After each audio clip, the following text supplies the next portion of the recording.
High বন্ধুরা, good afternoon. শুধু আরেকটা ভিডিওর সঙ্গে চলে এলাম তোমাদের সামনে। দুপুরে রান্নাবান্নার ভিডিও। এই যে দেখো, পাঁপড় ভেজে নিয়েছি আগে।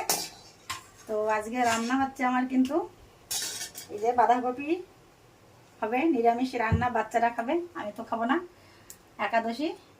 আর এই যে এখানে হচ্ছে ডাল করছি, টমেটো দিয়ে ডাল করব। আমি কিন্তু আগে আলুগুলোকে ভেজেই নেই, আলু ভেজে তারপরে আমি উপর থেকে আলুগুলোকে দিই। এই যে পাঁপড়গুলো ভাজা হয়ে গেছে।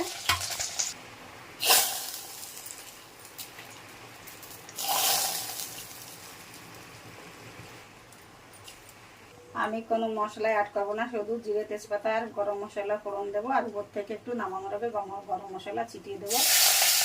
শুকনো লঙ্কা তেজপাতা ফোড়নে দিলাম।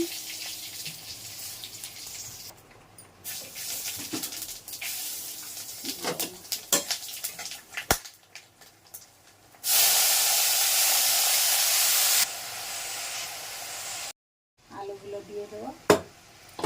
আমি একটু পরে আলুগুলো দিলাম, আমার বাচ্চারা আলু ভালো খায়, ঘেটে দেবে, তাই একটু পরে দিলাম আলুগুলো গোটা থাকার জন্য। যে আমি প্রেসারে নিয়েছি জল, এখানে 4 পোয়া জল আছে। আমি কিন্তু আতপ চালের ভাত রান্না করবো প্রেসার কুকারে।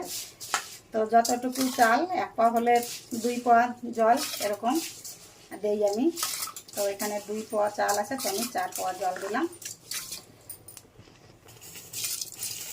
তো দিয়ে দেবো গরম মশলার গুঁড়ি, নামিয়ে দেবো।